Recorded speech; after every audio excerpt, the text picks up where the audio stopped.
Arizona from the 20-yard line. You're listening to the Casual Sports Show. Palmer stepping away at first. Palmer extending the play. Crosses the field. Larry Fitzgerald. Fitzgerald is going to take it into Green Bay territory. The show exclusively known as the voice of the Arizona Cardinals fan club, the Bird Gang. Fitzgerald inside the 30, the 20. Larry Fitzgerald is insane. Now with your host, Earl Burnett, a.k.a. Casual E. Bird Gang on 3, 1, 2, 3, Bird Gang.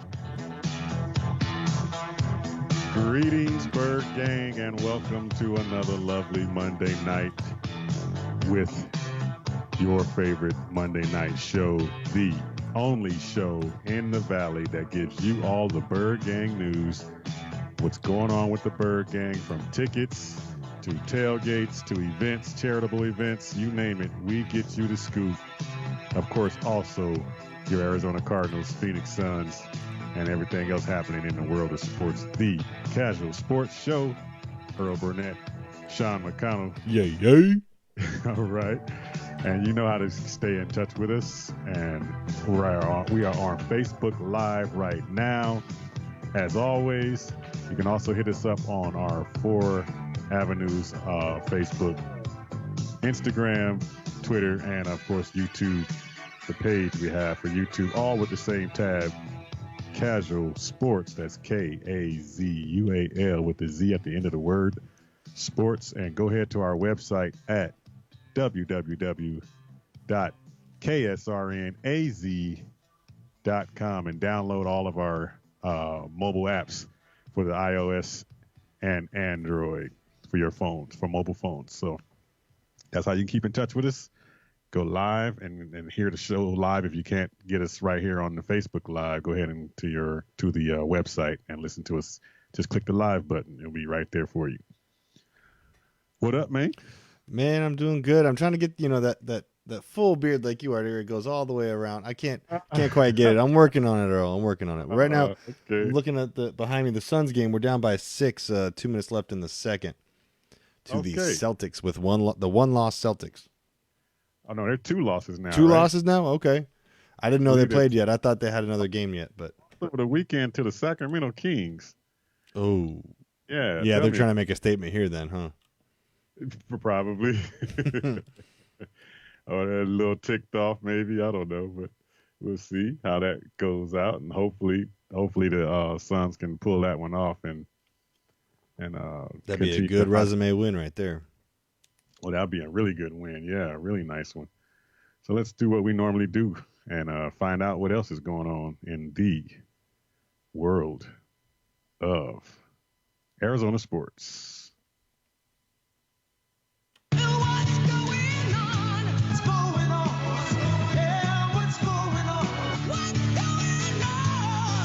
Casual House. What's going on in the world of sports? After I had to stall there for a minute to figure it out, we are going to talk, or we can talk, I should say, about, of course, the Monday Night Football update. What is going on with that game, sir? Monday Night Football game, you mean the one that I just closed out? That is, I want to say it was 10-9 at halftime. Chargers leading. Wow, what is going on with Kansas City, man? They are not the same. Oh, no, I'm sorry. Kansas City's leading. I got that totally wrong. You think they would have more points than they have right now? You would think so, but, they're in a bit of a rut, and they're probably trying to just stall into the playoffs. But I got to say, plugging our Thursday show, The Neutral Zone, if I get this game right, I will have been one game shy of a perfect week. Of course you had to say that. I have to plug the show when I'm winning the competition, Earl. That's how it goes. All right. Also going on right now, we just got to talking a little bit about it. Phoenix Suns in a big game right now against the East leading Celtics, 10-2 Celtics. Right now, the game last we checked was tied at 34 apiece. Yeah, now it's 53-42 with about 52 seconds left. Suns are trailing by 11. They're going to have to come back in the third and fourth. Okay, that's the first this year. We haven't seen that about too much this year with them trailing in a game that by that much. Yeah, and just that Heat game, really. I haven't watched it at all. I wonder how they're trailing. That's a young nucleus over there in Boston that's pretty much playing really good together right now. So yeah, Boston, their leading scorer right now is Smart with 14. Tatum has 10. Walker's got 11. So they're all their big three are just punching in some points here and there. Okay. Other news we got the Browns, of course, earlier through the week lose Myles Garrett to a suspension for the rest of the season and probably going into next season, which it should be. And Freddie Kitchens is on board with whatever the suspension will be. What was your thoughts on that?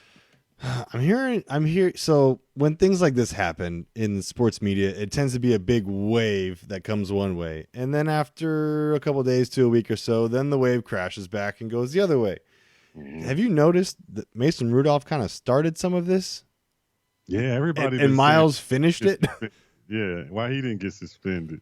Myles took it to 10 times the next level. So I obviously understand why he's getting punished the way he is. I also understand why the guy lost his mind. If someone's putting their foot or their hand down there, I'm going to be mad. Oh, heck yeah.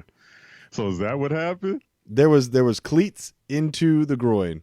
Oh, wow. On a couple occasions, yeah. And then there was also some helmet pulling back and forth. So it just seemed like they were going to square up from the second the game started, it seemed like to me. So when the helmet got swung, Pouncey started doing some pouncing.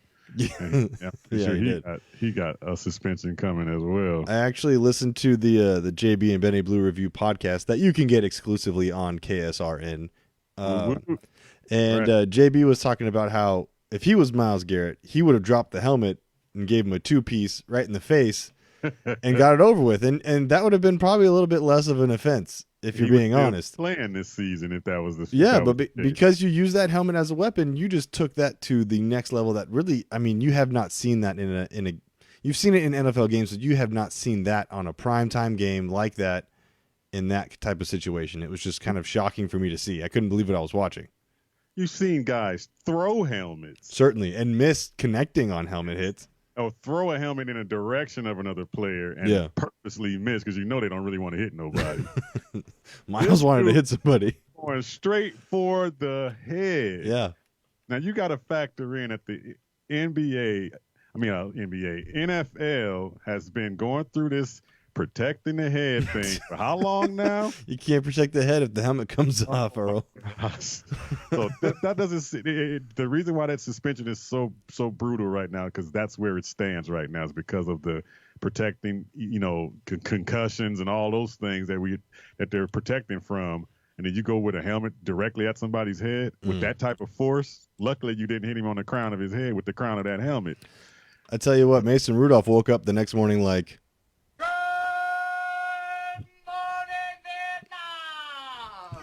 didn't know what day it was. Yeah, he eked by a concussion seriously because he just moved his head just slightly and it just grazed him on the side. Yeah, he lucked out on that one. But he lucked out.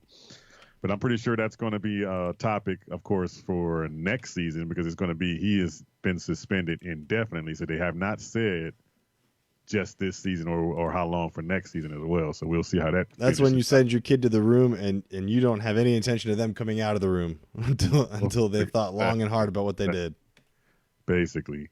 Then, of course, also in the news, Lamar Jackson. Lamar Jackson is front runner for MVP.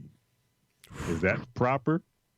Oh, yeah, it's proper. Man, that's legit, ain't it? That's legit. I should have saved this stat sheet I saw. I was off of Bleacher Report's Facebook page, I think, but it had his stats since this 6-game winning streak, I believe it is, that they're on, and it is just incredible the numbers that he put up in those 6 games. Yeah, he's some quarterbacks can't do those numbers in a season. Yeah, and he's doing it with both arm and legs, so that's hard to beat. Got to give him props. He's shutting the critics up, that's for sure. Let's see him do that in the playoffs. And so far, this is the team to beat right now. Oh, yeah. I mean, even New England, this is the team to beat right now. This is the team that can handle both KC and New England right now. So, man, could they roll right into the dang Super Bowl in Miami? We'll see. I'd love to see them playing against maybe New Orleans. That would be a fun game to see. That would be cool. Just a lot of open men running down the field going crazy. Then we got the power rankings in the NBA going down, and they have the Suns at 11. 11? I saw one that had them as 10. Yeah, it's like they're fluctuating from 10 to 11. Just flirting around. Yeah, around that 10 to 13 range. And that's pretty awesome for them, considering where they were just 1 year ago. They've been locked in the basement putting the lotion in the basket for the past 5 years, or they haven't seen the light of day. So to be 13, to be in the teens even is just it's a blessing. Just to even be mentioned is is something else. And not to be mentioned in the word last behind it. Right. So that's pretty cool for them. That's pretty cool. Other NBA news. Greg Popovich gets ejected from a game last night. Did he really? And Tim Duncan sits in as the coach. Oh, this was intentional then. Gets his first taste to try to beat Pop on the court. This has to be intentional. I think you know how Pop works. You know how he works. He definitely threw himself out of the game on purpose. Right. It has to be something he set up to give Timmy that first little taste of it or some way, somehow. That makes me sick. That is crazy, man. But my thing is this. Becky Hammon is on his assistant coaching staff. Mm-hmm. She should have been the next in line. She was there before Tim was. Why didn't she get the nod to be the first woman to coach in an NBA game? That is a great point. That's a great point. I don't have an answer for it. I mean, I don't think anyone expected Tim Duncan to. The answer is pretty simple. Is still Pop's ego, because the question he answered that question. He said, "I'm not here to make history." That was his answer. Well, I mean, okay. Now we know where he's at with that. I think, too, a lot of it is I don't think anybody expected Tim Duncan to so quickly after retiring go back into coaching. I don't think he was expecting that. And since that happened, I think that probably changed a lot of his perspective on things. I agree with that. And then, of course, Saturday was the pro day, if you want to call it, of Colin Kaepernick.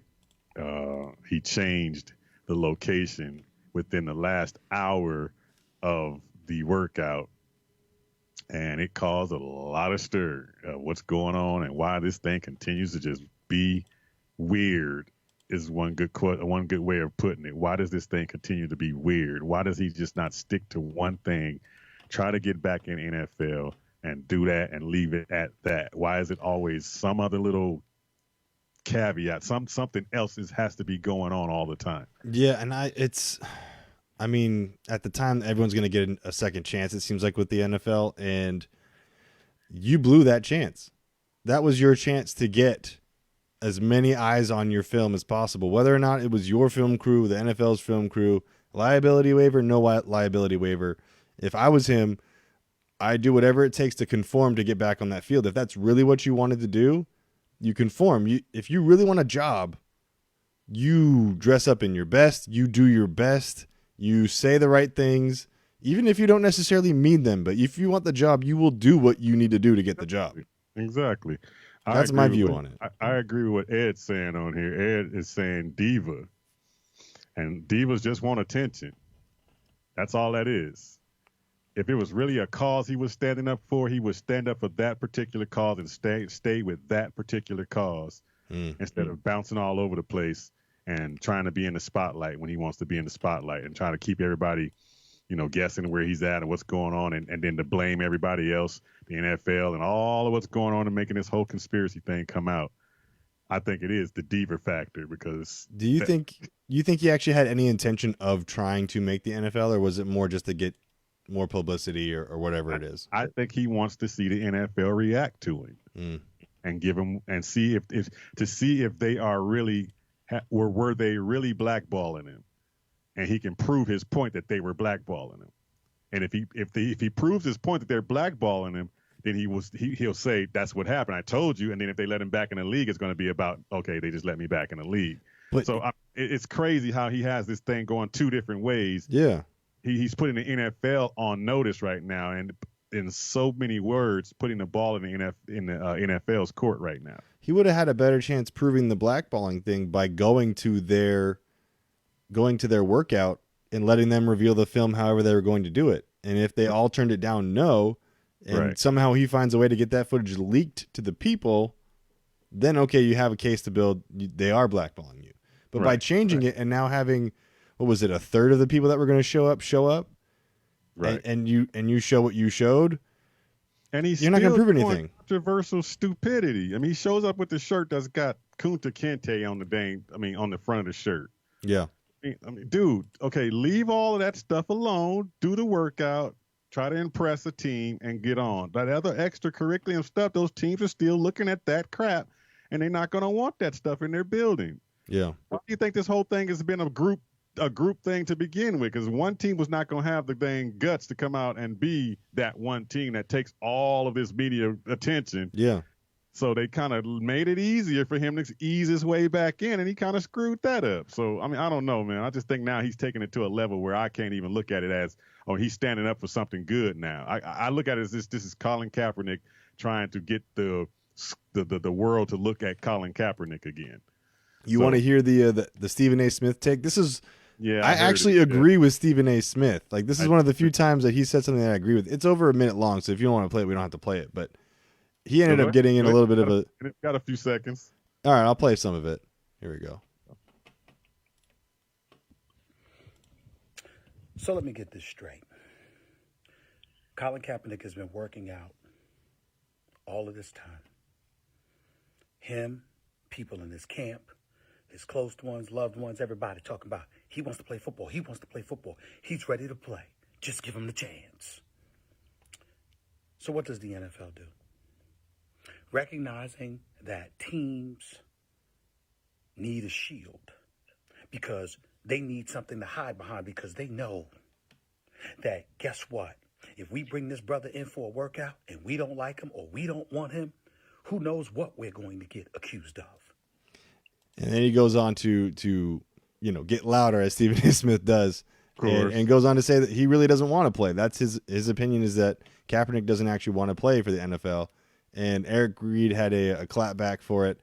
And then Stephen A. Smith seemed to roast Eric Reed in about an 8 to 10 tweet barrage. Okay. And to that.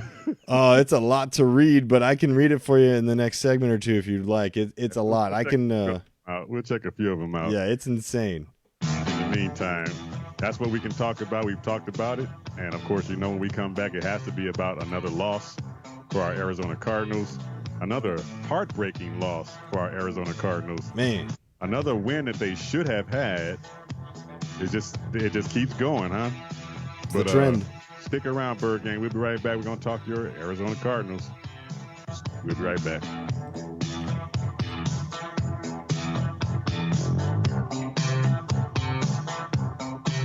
We're going to take a little break, but we'll be back in a while, so don't nobody go nowhere.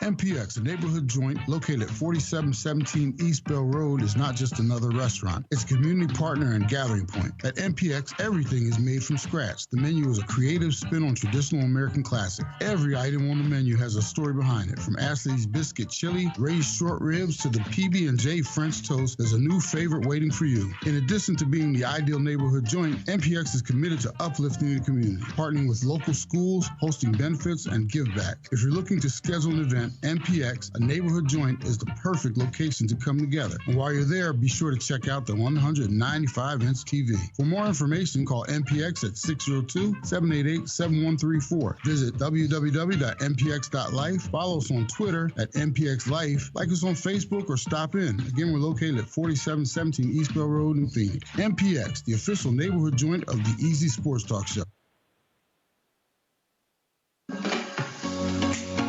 You are listening to the best internet radio station on the web, KSRN, Arizona.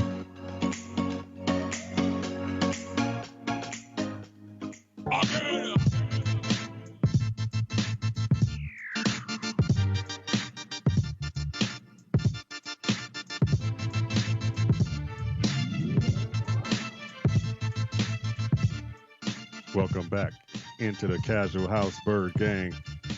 And you know what we do about this time?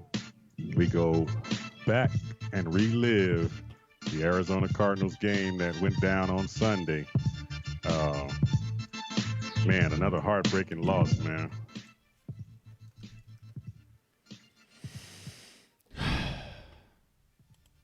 Here's what I got to say for you, Earl. Me, Smalls. You're killing me, Smalls.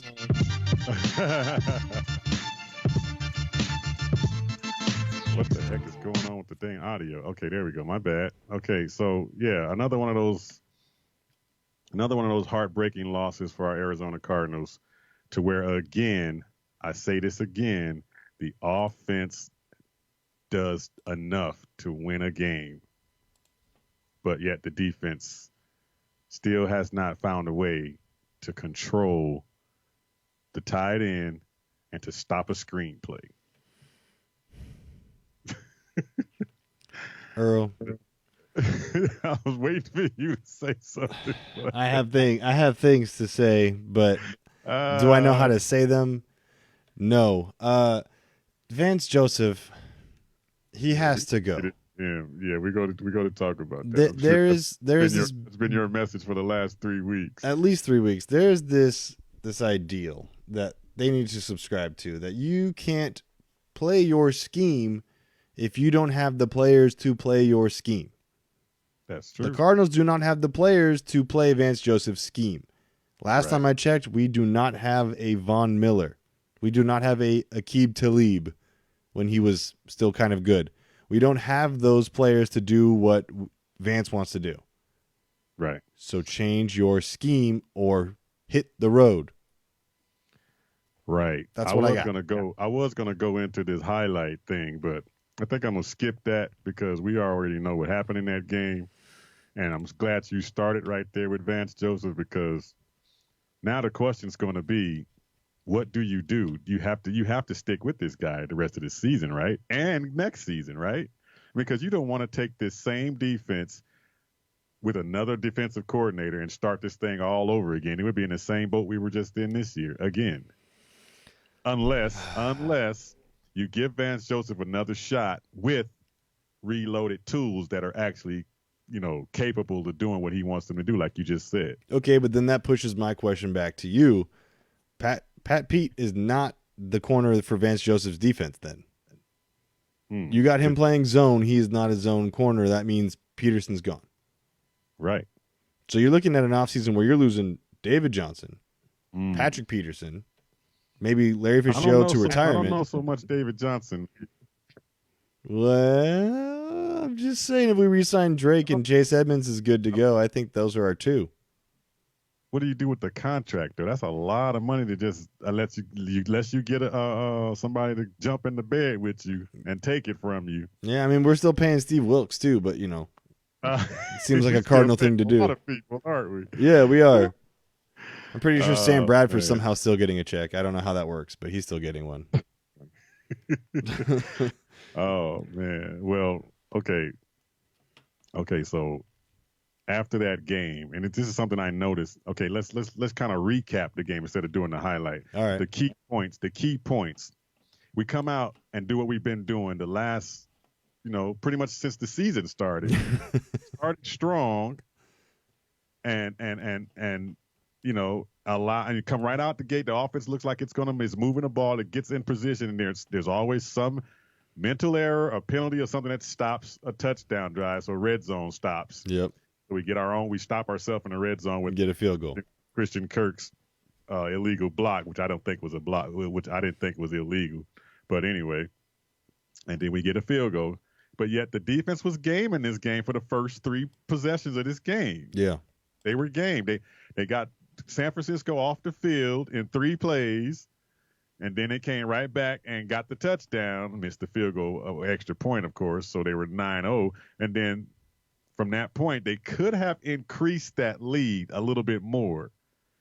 But on the next drive, Christian Kirk, on a 3rd down, wide open in the middle of the field with one guy to beat, catching it in stride. That would have been a touchdown, man. I'm telling you. That could have been a walk-in touchdown with how walk-in touchdown with his speed. You had the over-the-top guy back turned to him going this way, going the exact wrong way. Right on him in stride.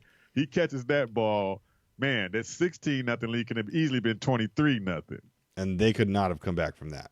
Exactly. At least that's my opinion. Yeah. I mean, you just lay down and let them just do it. Well, it's kind of like we laid down with the 16, but Tell me if I'm wrong. And doesn't it seem like this team waits for the first bad thing to happen to start imploding? They wait for the first mental error. See, he did it. Okay, there we go. We can't win this game. And it's like they just give up. They don't give up, but I'm just saying it just seems that way. Right. Then all the things start going against them after that. Well, yeah. Got the touchdown, and they're up 16-0, and then those same things that come to haunt them. Just the 49ers just say, listen, hit them with what they can't stop. Screen freaking plays. We just Every got play. crushed by Tampa Bay last week with them. And the week before that, the 49ers, and they come right back in not prepared for screen plays. I don't understand that. That has to point to coaching. It has to point to coaching. Right. But you want to give that guy another year. Hey.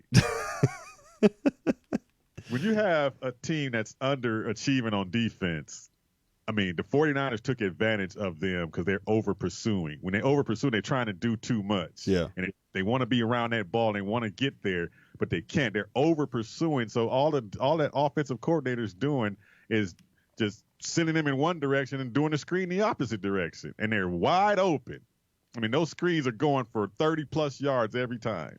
I think it's crazy how we started the season saying, next year's draft we're going to need 7 offensive linemen, and now it seems like this year we're this week pretty decent. This week we're saying we need 7 linebackers in the draft. Yeah, fast ones. Goodness, oh my goodness, this defense has been nothing short of just trash.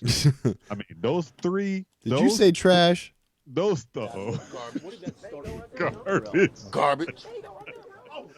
Garbage. I just walked into that. You did. You really did. Right into that one.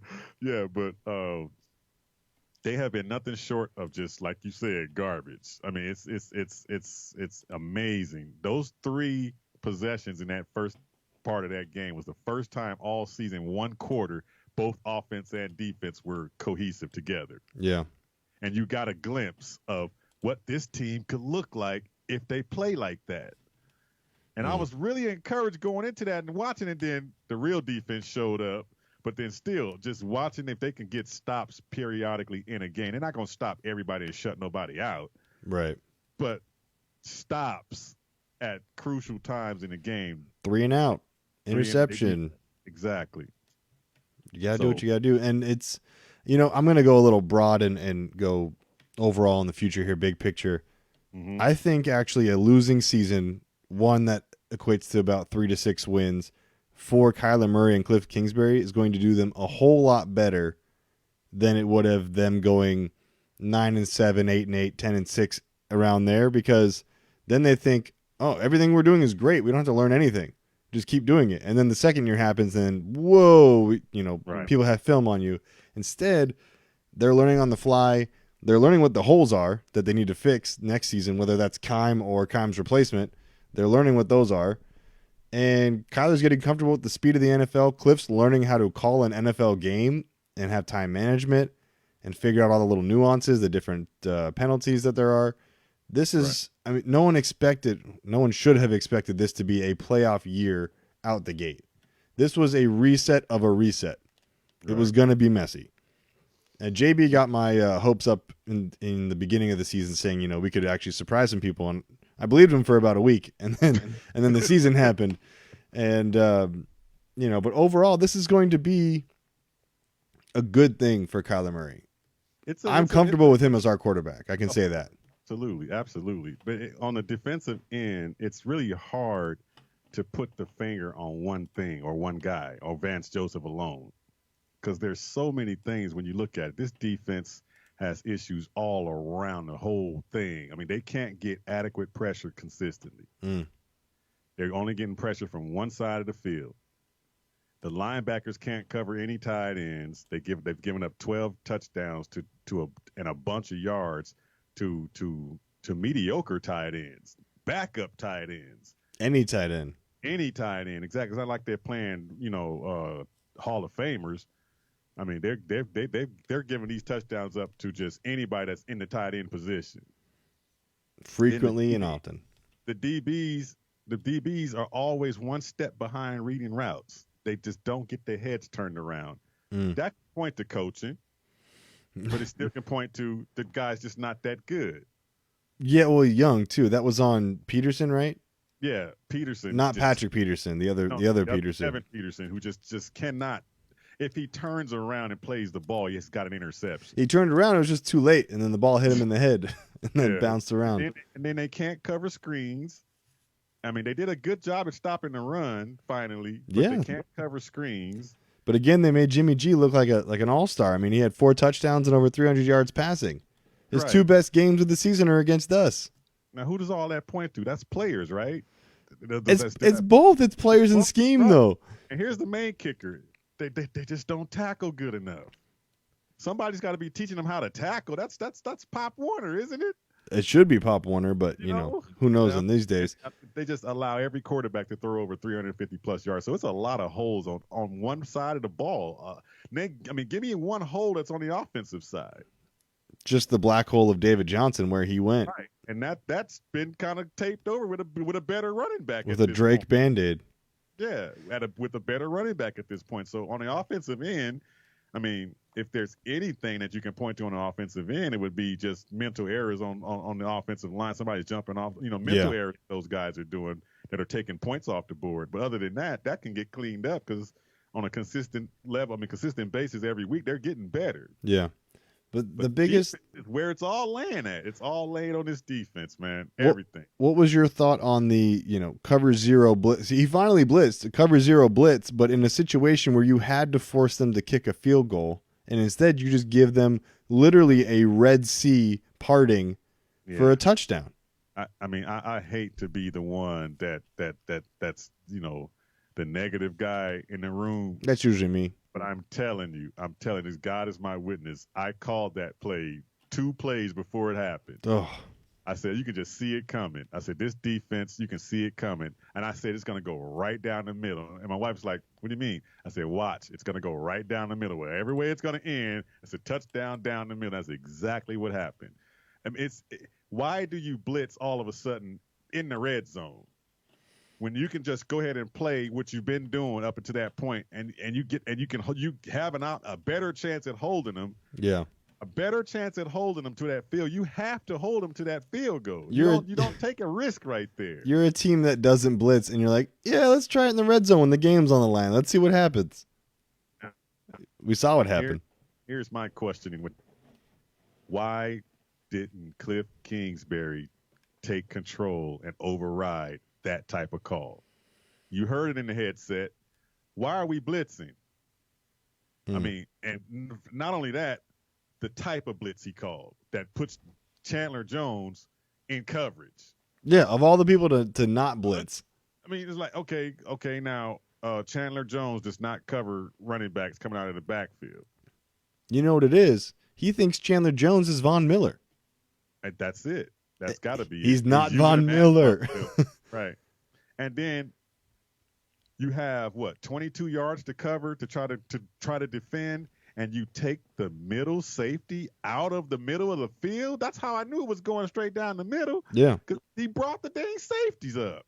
I'm like, oh my goodness, what is this dude doing? That must be what the Niners were thinking too, because they probably audibled out of whatever play they had, and were like, okay, let's go with this one. Exactly. And pressure is a key to this thing, and he tried to get some pressure, but it was too late. And Jimmy was in a zone by that time. He was reading everything we were doing by that time. You know who we need as our defensive coordinator? You know who we need? Who's that? We need this guy right here.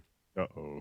I would rather play with 10 people and just get penalized all the way until we got to do something else, rather than play with 11 when I know that right now that person is not sold out to be a part of this team. Right. It is more about them than it is about the team. I cannot play with them, cannot win with them, cannot coach with them, can't do it. I want winners. Mike Singletary. Mike Singletary. That would actually be pretty cool. But at least we get some linebackers coached up. That's for sure. But one thing that's kind of questionable or kind of weird about this whole thing is the defense themselves. Some of the guys on this defense are delusional. Listen to this dude. Man, it's just little things here and there. It's our first year in the defense, and I believe, once we have more time and we get more time to gel together, more time to really understand the defense and what we have to do, I think we're going to be really dominant. You see it out there like a team today. I think they had like 35 rushing yards or something like that. I didn't see it towards the end, but we're getting better in certain areas, and there's other areas that we have to work on to get better in as well. That's Who was one that? delusional dude right there. Who was that? That's Hassan Reddick's take on what the defense is like. Now, here's a dude that's giving up almost everything in the middle to every tight end, and he's saying, we look dominant. We about to be dominant. We just a step away from being dominant. Dude, it's 11 weeks into the season, and you still ain't covered a tight end yet. He's talking like it's preseason. What game are you watching? Huh? He's talking like it's preseason, and Hassan Reddick hasn't done like one run block to the whole season. I was tripping out at that. I was like, this dude is delusional, man. I'm like, okay. I guess if that's all we missing. In a couple weeks, when we start to look at the roster and say who's going to go, I think he's going to be in the top 3 ones that we name. I would not be surprised. But before I let him go, I'm telling you, like we talked about last week, I would put his hand in the dirt and make him an edge rusher the way he was in college, because that's what we drafted him for. Yeah, you could at least maybe get his trade value up and get rid of him. In the dirt and let him get some more speed off that other edge, because Suggs ain't bringing it. Yeah. Suggs is not bringing that pressure right now. I think we should put Hassan Reddick right back right there and let the other guy, who's the other linebacker, it doesn't matter who you have at linebacker right now because they're getting beat all over the place anyway. So you might as well try to let some pressure come on the dang quarterback if you can get that guy some pressure on the Put another safety in if you have to. Or something. But give him another shot at the position that he was supposed to be drafted for. I mean, the Cardinals took him, BA and them took him, like we said before, took him and just tried to transform him into this linebacker that he has no clue how to play that position. Yeah. But you go back and look at that Temple tape. I mean, you remember when he came out, everybody was trying to compare him to Von Miller? Yeah. I mean, looking at his highlight film of the draft, I was like, this is perfect. The way he got low on that edge coming off with that speed, put him back where he belongs and watch him. I guarantee he probably will excel a lot better than what he's doing right now. Because, like I said, Suggs is a little bit up there in age. He can't bring that speed no more off that edge. So it's all defensively. If we can get this defense shored up, we'll be fine. But after the game, here's a question for you, man. Is Kyler Murray's frustration starting to mount up to where he's starting to have a little bit of doubt in what the coach is doing? Listen to him after the game. I'm used to winning. I've always won. So, and then be in situations like when you go up 16 or you're in position to win and you should win. It's disappointing.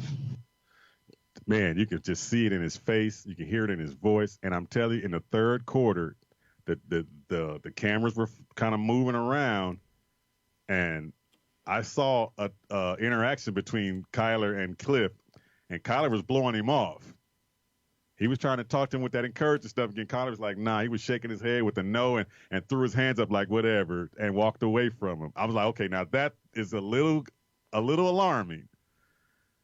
Is he getting fed up with the losing, and can he take this losing much longer? He's definitely fed up with the losing, but at the same time, you cannot keep saying in every postgame interview, I'm used to winning. You can't say that because guess what? People are just going to feed off of that. Exactly. They're just going to feed off of that.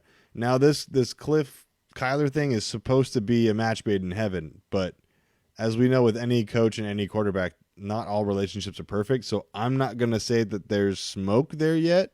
Maybe a little steam.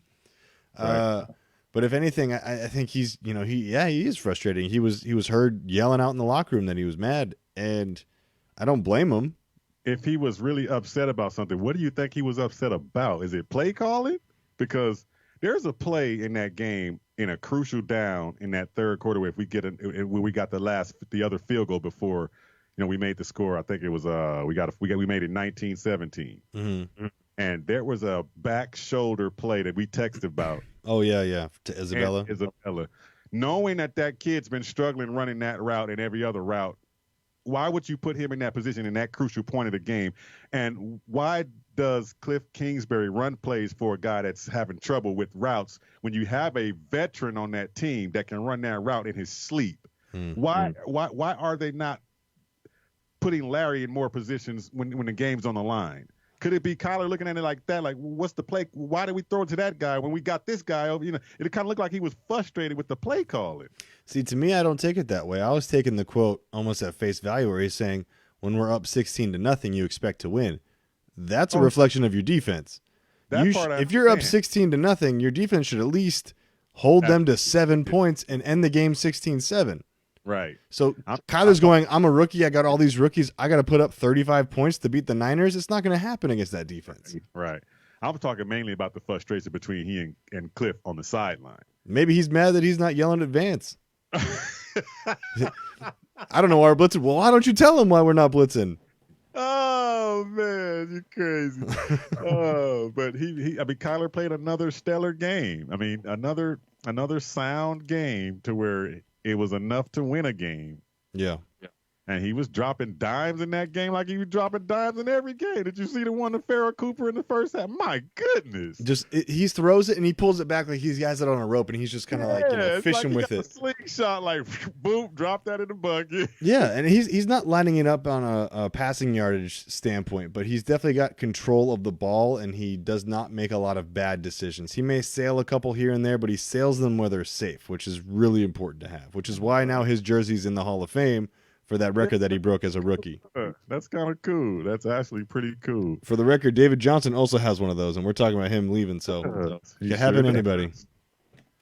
Yeah, but Kyler has been a little bit more comfortable running the ball as well, too, if you notice that. He's getting more comfortable knowing that he can go ahead and let loose and go. He started to even go between the tackles. Yeah. Remember, he's starting to run outside all the time and go out of bounds. Now he's running in between tackles now and making himself even more dangerous. Yeah. Kind of like on that Lamar Jackson thing where you don't know if he's going to run or not, and it's like, you keep that defender guessing. The difference? That's good. The difference is Lamar knows when to scramble and when to just throw it away. Whereas Kyler's always scrambling, and now they're just waiting for him to do it. Right. He still has to do some throwing that ball away when it's time to throw it away. But let's talk a little bit about Cliff Kingsbury when you just said you said he's getting better with the play calling. He is getting a whole lot better with the play calling. But I think that, like I alluded a few minutes ago, about having set plays at crucial moments in the game. Mm-hmm. I mean, go back. They got the pick.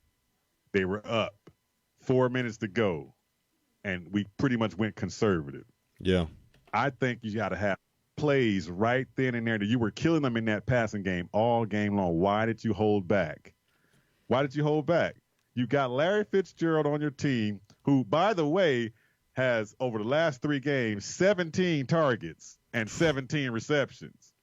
Yes, and one spectacular catch last week. He's not going to miss that ball if it comes his way. No, he's playing at an extremely high level right now. I just think that's where Cliff is missing right now.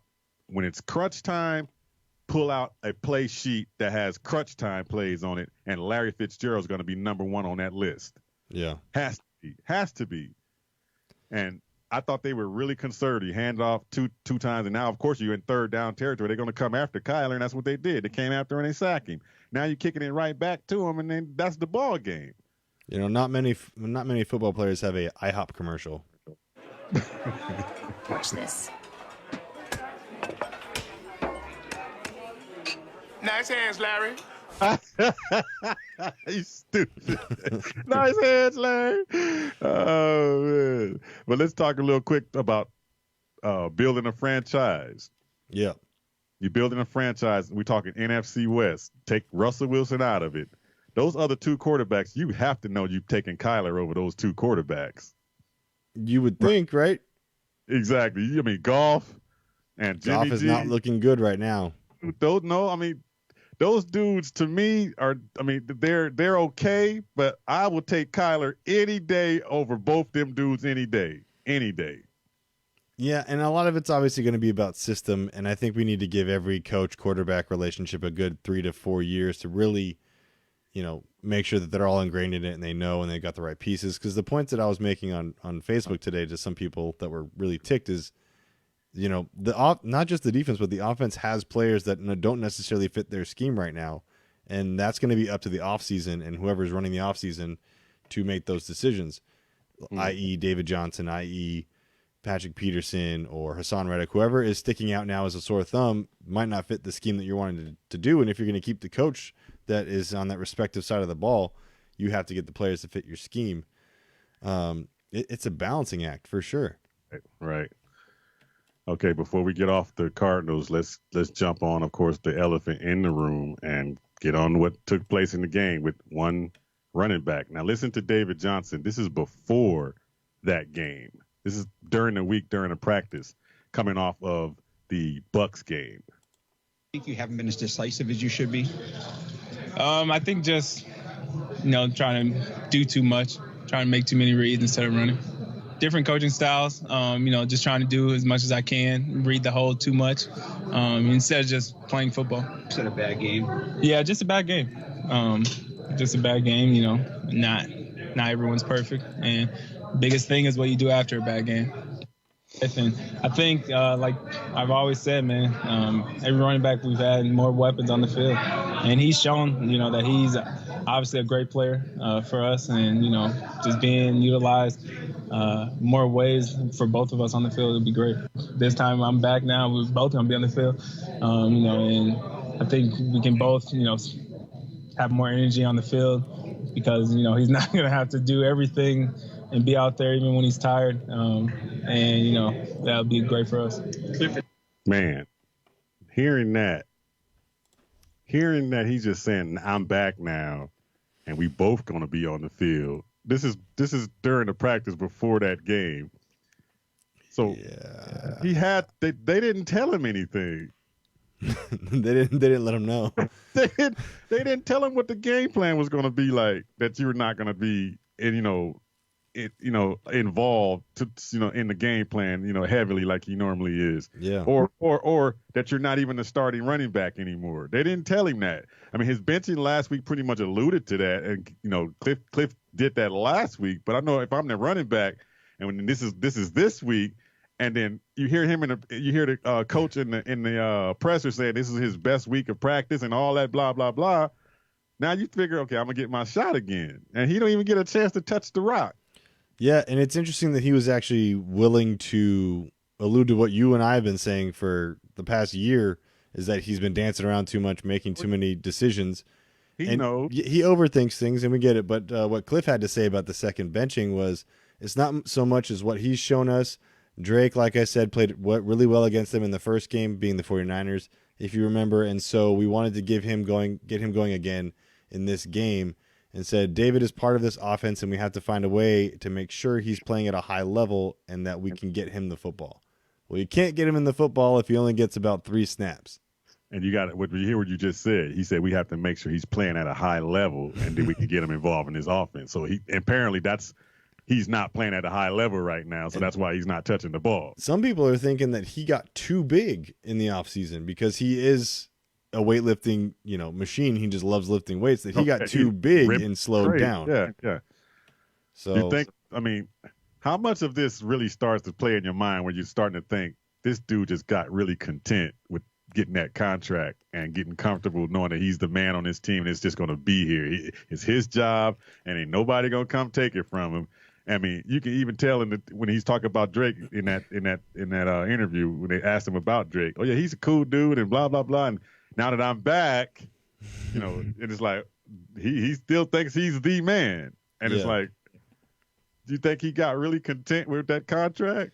I think he got content with his spot on the roster. I don't know if it's the contract, because I don't want to say he's definitely motivated by money or not, because I don't know his intentions. I'm not in his head, but I think he did get at least complacent with, I'm the starting running back. I am the cornerstone running back, the one that they're expecting to have for 10 years, yada, yada, yada. Mm-hmm. And he hasn't produced. And we've been through 3 coaches since that whole decision was made that you're the cornerstone back with Bruce Arians. Well, we've been through 3 coaches now, and 2 of them aren't seeing production from you. So things are changing, and they're changing fast. And, I want to talk about this other thing because we only got a little bit of time left. David Johnson's wife, Megan Johnson, it's a great person. They're great people. She's having to defend her husband on Instagram and say some things, and it's not necessarily a good look. She said, in 8 football seasons, that was one of the hardest things I've ever had to watch. So much talent on a bench. We love you. She's since, because the internet's so great at this, changed her status to just "we love you" and took the rest of it out. Right. Do you think this is their relationship is actually affecting his play on the field, or is it just a side note that he has to deal with more now? Man, I can't speak on somebody's relationship that I'm not there to know. I don't see what they do on a daily. I don't know nothing about that. But he has alluded to her wanting him to quit. Right, that's what I'm saying. From what has been put out to the public, I will take that and run with that and say absolutely. And here's the thing. Let's put yourself in that same situation. You go to work, right? and the boss is kind of picking on you at work, and they demote you, and you come home pissed off, and you go on, and then the wife hears that you ticked off, and she wants to drive down to your job and tell the bosses off. Yeah. You don't do that. You don't do that. And that's exactly what's going on with her. I understand that she's trying to defend her husband, but that's not the place to do it. Not publicly. Not in football. A man sport that men come and physically beat each other and blah blah blah, and mama and the significant other's gonna come and defend you. You can't do that. No, a man to a man. I'm telling you right now. My wife knows I come home from work, and this is real truth. Yeah. I come home from work, man. This dude at the job said so and so, and she get ticked off. And she be like, "Oh," I said, "Don't even think about it." Yeah, this is a closed door meeting. Closed door meeting. This is between me and them. I'll give you the scoop when I get home. That's it. Yeah. You don't go. So you go home and you say, "I can't believe what Sean said on air." He played that soundbite again, the one that I didn't like. I wouldn't even let my moms come to the school and try to defend me when something was going wrong with the school, and I was a little kid. Right. You can't do that. It's just something about that that makes a man look weaker when he can't control what's going on at the house. And that's just my opinion. I'm not saying that's what's happening with them. I don't know. But I have heard and seen a lot of things, and that points to a little bit of weakness right there to me. But you know how that goes, man. That's a touchy subject that nobody wants to dig into. But man, you got to know. Ask Brent Grimes. Oh man, how he feels about his his significant other jumping up and trying to protect everything and doing the talking for him. Yeah, it doesn't go over well in the locker room. It does not go well with men. Period. In that locker room, are going to kill him in that locker room. I don't get it. And now you got to be this tough dude to go run somebody over, but yet maybe his wife could do it for people are going to start just making joke after joke after joke. And now this situation that he's in just does not look good. Not at all. So, I don't know. I'm sorry. They are a wonderful couple. I've met them personally. They are a wonderful couple. They do so much for the community, but this is something apart from that. This is not about David Johnson, the man. No. This is his job. Yeah. This is his job that he's not performing, and if you don't perform at your job, discipline comes. Yeah, usually from the media or from your boss or whatever. You can't come back and try to tell the job, you better make my husband this or don't do him this way or whatever. You can't do that. You can't do that. It's a bad look all around. Quick update before we go. The Chiefs are up 7 points on the Chargers early in the fourth, and the Suns, our poor Suns, are losing 82-65 in the fourth. A little bit of a Boston beatdown going on right now. Hopefully we'll be able to get one back on them. I wonder what happened out there. They didn't bring it this time, or maybe this is the shooting percentage probably down because they shoot the ball really well when they play well. It's definitely down, and it doesn't look like Rubio's playing tonight. So that's that right. Might be part he has of it. Back spasms. That's right. So yeah, they probably their focus probably is gone because Rubio's not there. But that's what they have to go through those growing pains for. They got to fight through all that type of stuff. Yep. Let's jump on one other thing real quick. ASU versus Oregon State. Herm Edwards down the stretch in that game. He tried to go for it.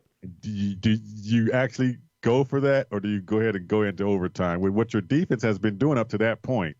They gave up 35 points, but there was a point in that game where the defense was holding them to where you can get back in the game.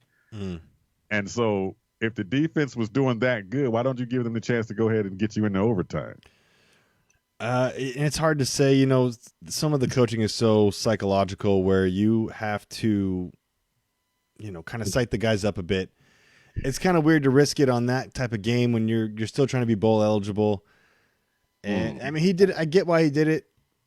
Do you trust that defense in overtime? Maybe he was just thinking no. Maybe he didn't see the same thing that a lot of us saw. You just said something really key. That was the game that would have got you bowl eligible because the next two are really up in the air. Yeah, Territorial Cup. U of A is finding a stride somehow. That was the game that you can win and then can afford to lose 2 more games. Now you're going to be probably on the outside looking in. And one thing I gotta take one of these. I gotta take a shot out of Stephen A. Smith's arsenal when he says we quoted him twice this show. That play call was horrible. That was horrible. That play call was horrible. I mean, Eno has been the bell cow. I mean, previously the drive before he fumbles on the goal line. Okay, I see you trying to give him the redemption where he can redeem himself to go ahead and no, but teams have stacked the box knowing he's coming. You got to do something else to redirect that play. You got to come with your perfect play for that 2-point conversion. Yeah.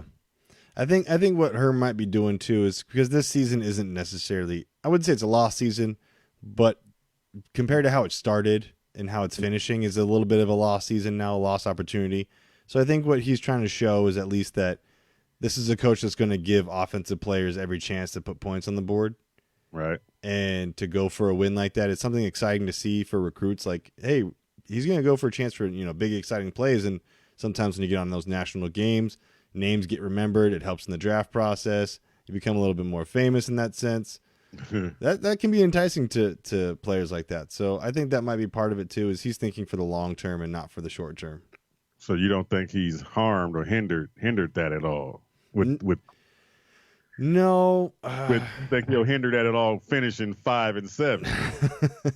I think that's going to hurt. It's definitely going to hurt. But he's showing that he's a better recruiter than Todd Graham was in certain demographics, certain areas that I think over time, because he's still kind of working through that, over time ASU is going to be good.